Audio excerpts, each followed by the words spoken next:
Aloha mai, kala mai, I have a hard time in front. Even though I do this, I always have I feel very nervous sometimes, But first of all, I want to say mahalo to all of you. I know the ʻAha Kane is something, that's going to bring us all together and kind of build our foundation. What I want to do is kind of recognize those out here that have come.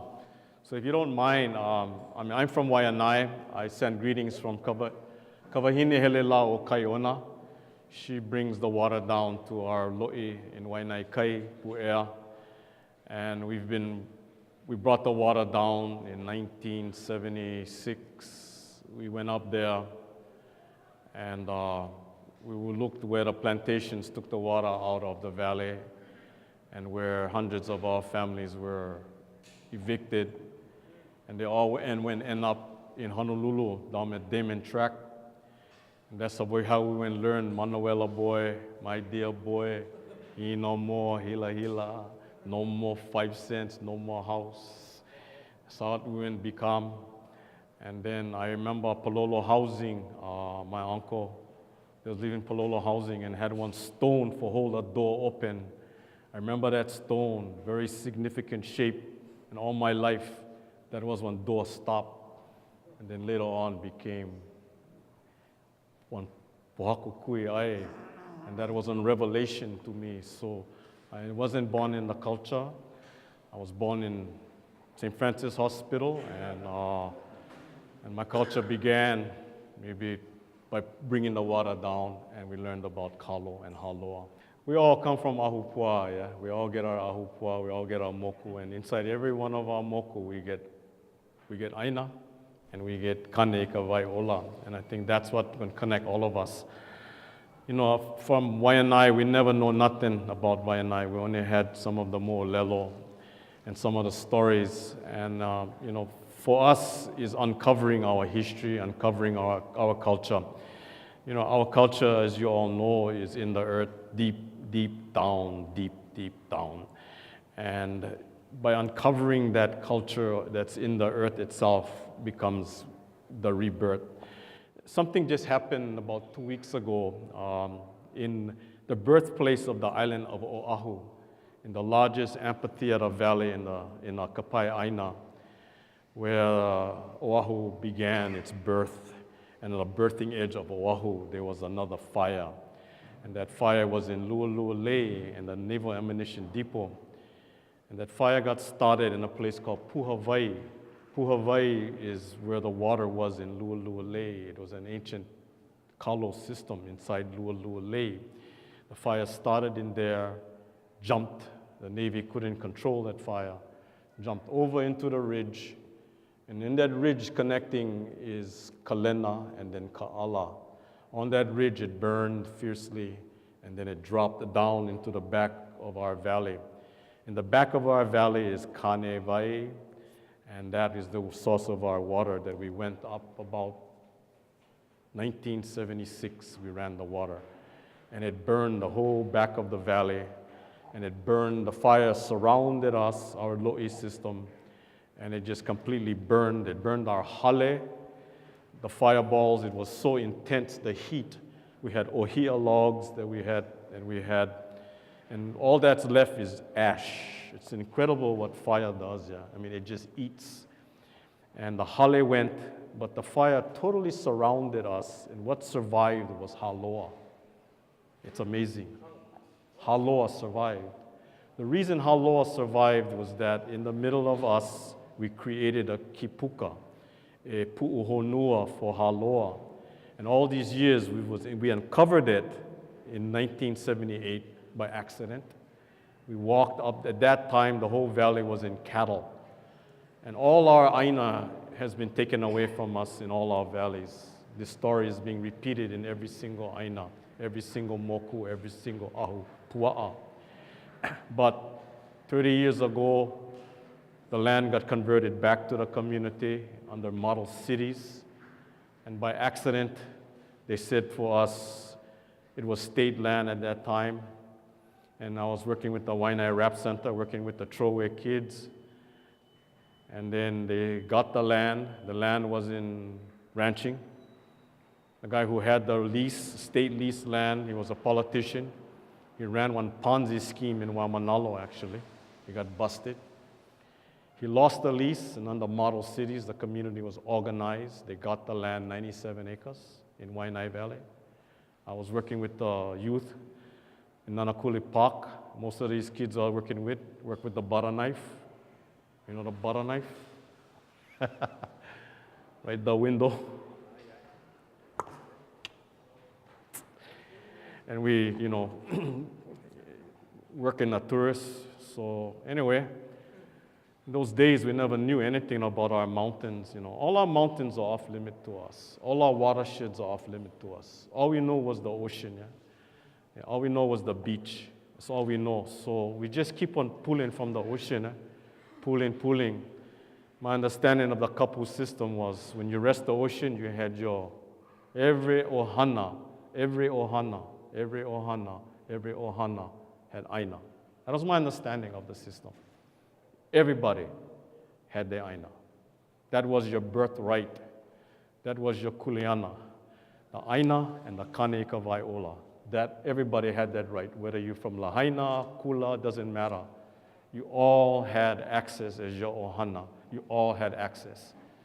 That's where you went, whether it was your ohana nui or the extended ohana, and you also had your portion of the kahakai you took care of. Depending on your situation, I'm not saying it's all the same. Every ahopua are different, right? Every place is different. It's not, but everybody had in our area, everybody, not only did they have mauka land, everybody had a portion of the kahakai that they took care of. Now, I don't know all the terms, but I do know that in there was all your salt basins, yeah? If you go down Waianae, all that papa was all, you go walk on all the papa, yeah, on top there, and I always had this, brother, what is the name of those, the poho, on top of the papa? Every summertime, we wait for the summer, the summer swells, when the waves get really big, really big, yeah? And what does the waves do? He come up, we clean everything, yeah? Clean them. And then when he pow, you will see and so the sun come up. Every ohana had one section of that area that they cared for. And you walk inside there and you can pick them up just like ice. You go inside there, you pick them up and you can pick them up like that, the park. Huh? Yeah, you still see them, eh? And you put them up on the high pot, you grab them. Because usually it's kind of one light layer, yeah? And you make just like the hana pepe, yeah? Hana pepe all out. The sopon, yeah? You see but they make I was watching that, and when hana pepe, I was looking at that, wow, what about it? And they get all the saltwater wells in hana pepe.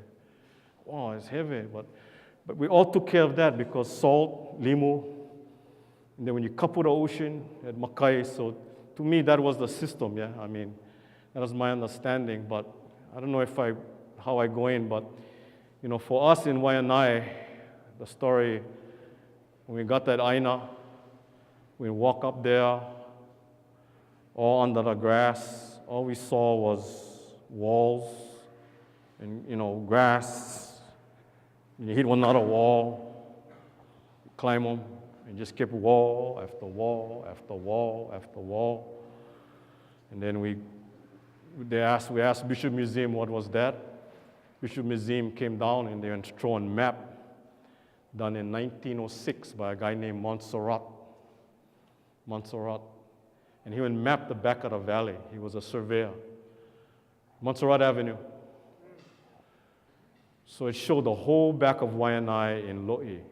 And that, totally, so with that, we went up, kept walking, and we saw the diversion ditches where the plantations had put their flumes, and they flumed all the water out of Waianae to the lowlands, and that's where they planted the sugar, yeah.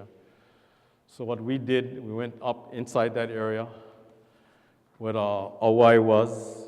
Now the border water supplies put their pipe over there. Went over there, we got some help. And what we did, we found a way that we could take the sugarcane system.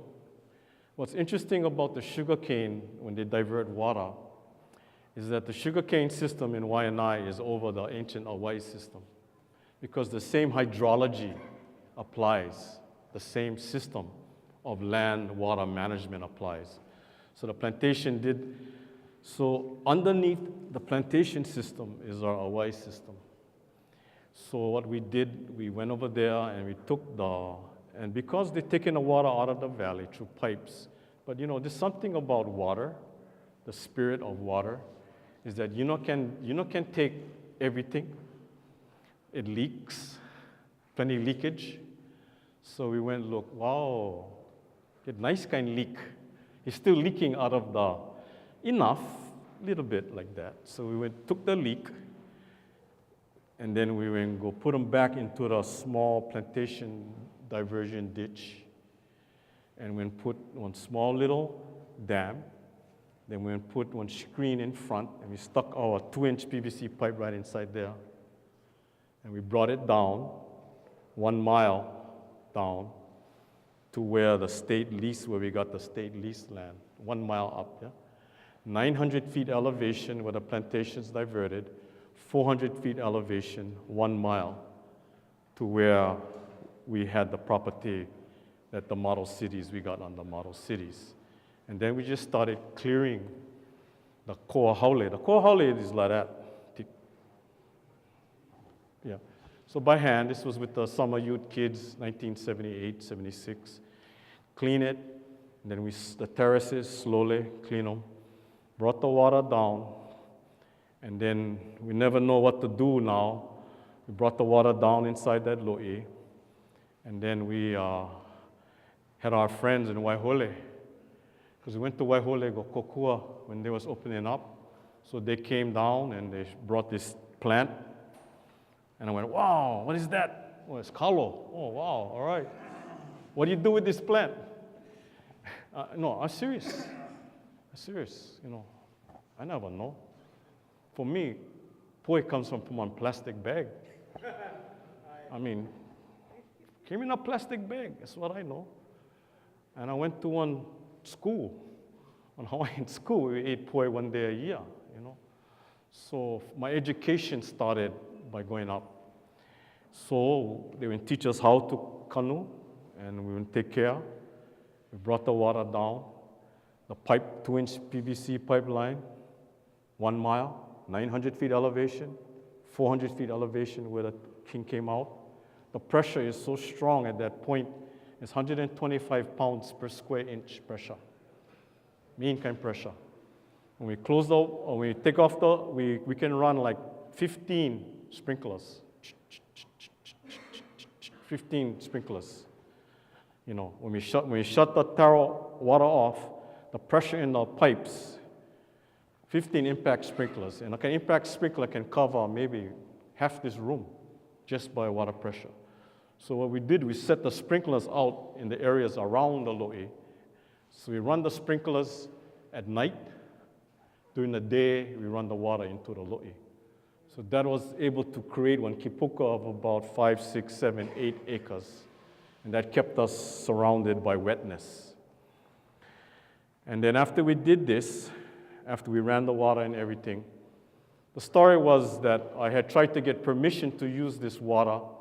I did a conservation district use application. I went to the state, to the city, bought a water supply.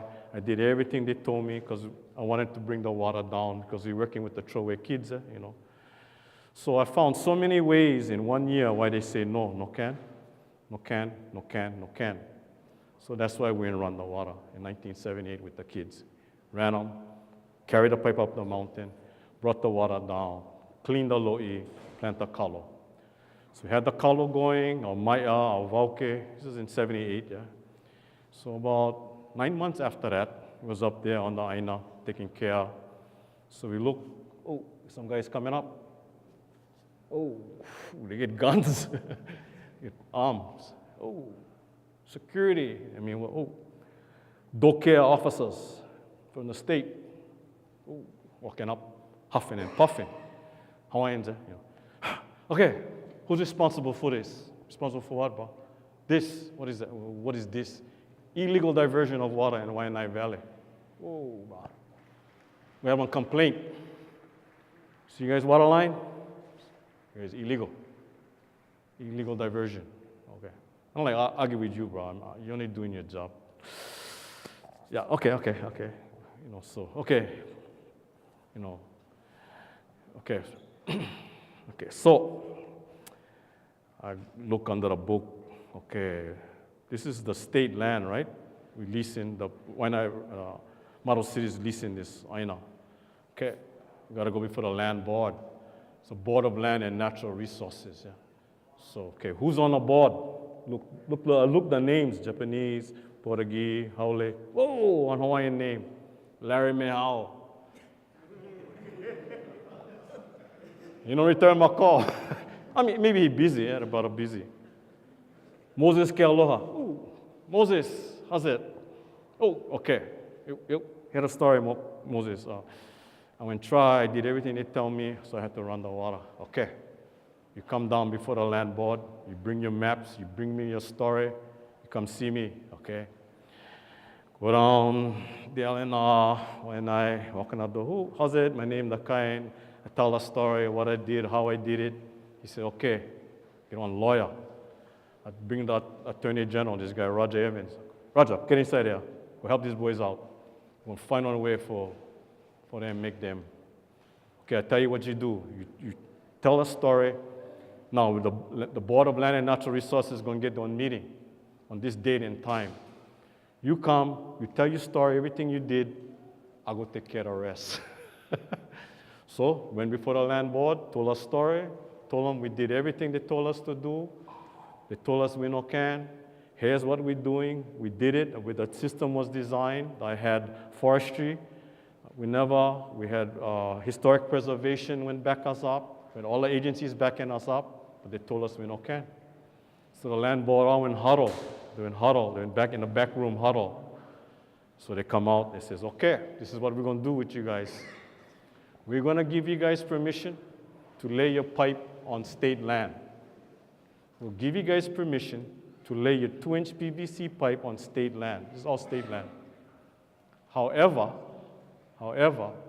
where the pipe goes into the stream is outside of our jurisdiction.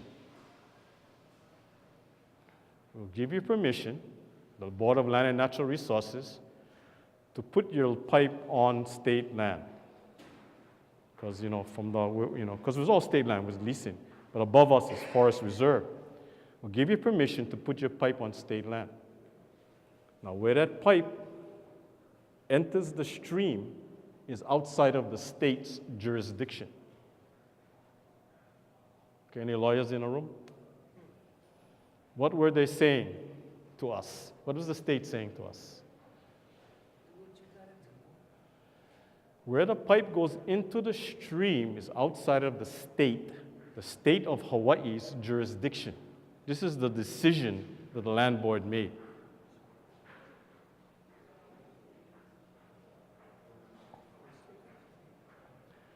The state wasn't clear who owns the water. Who owns the water? Who owns the water? Who owns Kane'ika Vaiola? Who owns the air?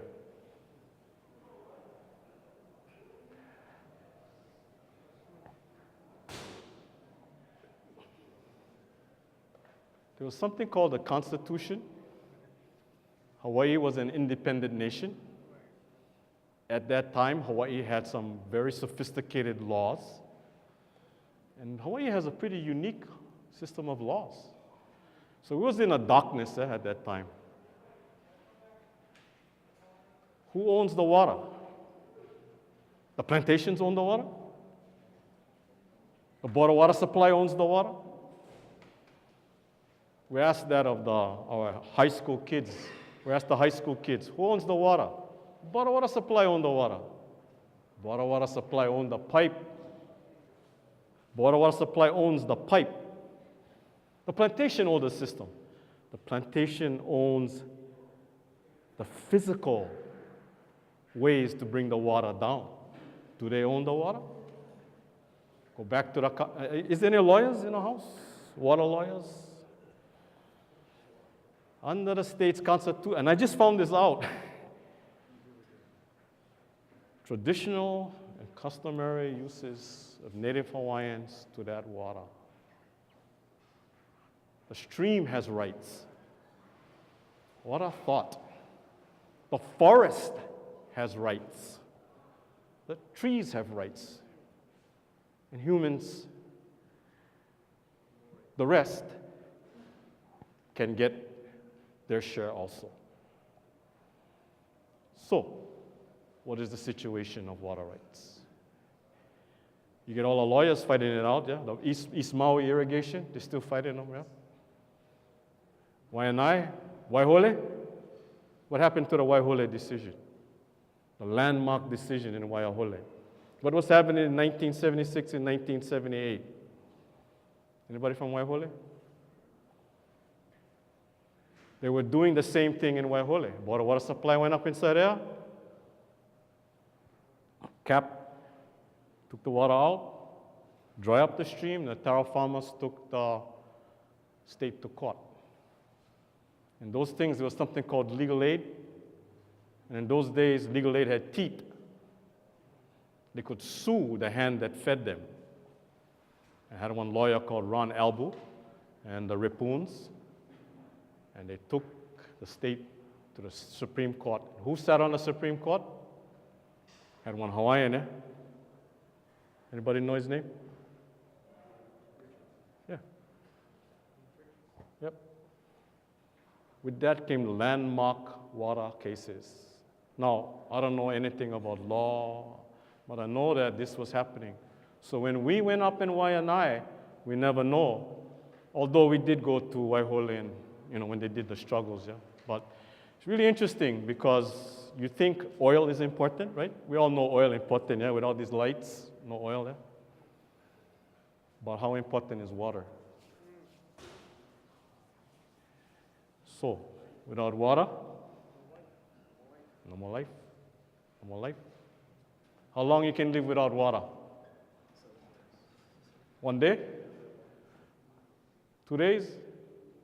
Ooh, you're going to get thirsty, brother. Food, we can last kind of a long time. Some of us can last. The Hawaiians, the reason why we store our wealth here is for the famine. Yeah? That's why we store them well for famine. But water, kane kawai ola. That water that comes out of your mountains, water that comes out of our mountains, our watershed is precious, and more precious than gold and oil and everything. We have those rights. And all around us are the bones of our ancestors, the iwi. And that iwi is in lo'i walls to hold the water.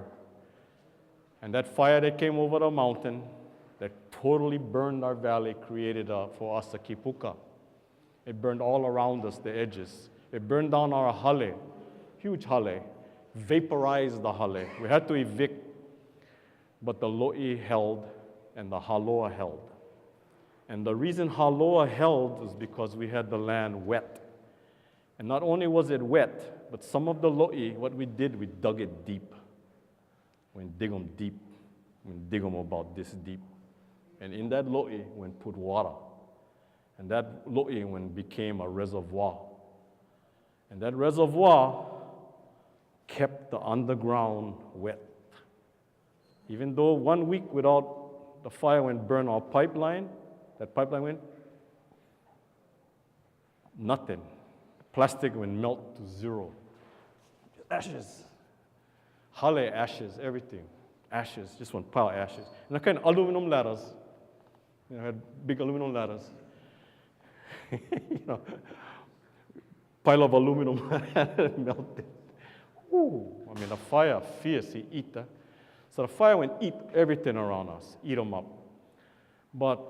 And eat our hale, but our halo and survive. Not only that, so it took us 1 week. Brother Earl came up there last Saturday, Brother Earl? We're in Hapai pipes. We had all a gang up there. We had all the mules up there. We $8,000 worth of pipes, brought them in, and we just went Hapai back up that mountain and poke them right back inside there. This was last week, and we brought that water down. So right now the water is back into the lo'i. The land is charred black. But fire get two purposes, yeah? One is it can destroy, and the other one is that it can also cleanse, yeah? Yeah, so to me, the pipeline was old, time for renew, and that hale was old, you know, time for renew.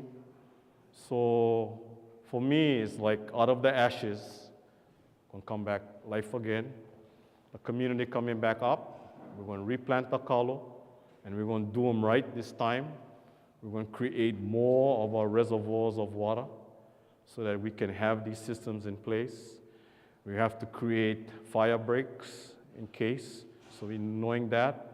We gotta create fire breaks along the pipeline. We gotta cut 10 feet on one side and 10 feet on the other side. But what the fire did, it exposed all the EV of the system. Now when you walk up in there, all you see is walls and walls and walls, the most beautiful walls. You see the Hawaii system in place. That place is just like one wonderland. You can see the work of our kupuna, you know. I mean, it is amazing. You stand there and you look at it. And why not? I mean, the land goes like this. I mean, you know, you walk in like that. You're climbing. And you just see these walls, beautiful walls.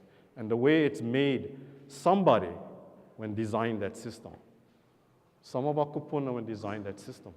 And that system was a system of water, very sophisticated system that brought the water down through the Hawaii, one system, and it went down, down, down. One side of the valley, the other side of the valley, the whole back of Waianae Valley was the Pueblo. I mean, it's an amazing sight now to see it, yeah. So, my story is that every one of you, in your moku, in your ahupua, there is places, there's mala, and there's water, and we have our rights, and we have our kuleana. Mauka to Makai, from ridge to the reef, it's all still there.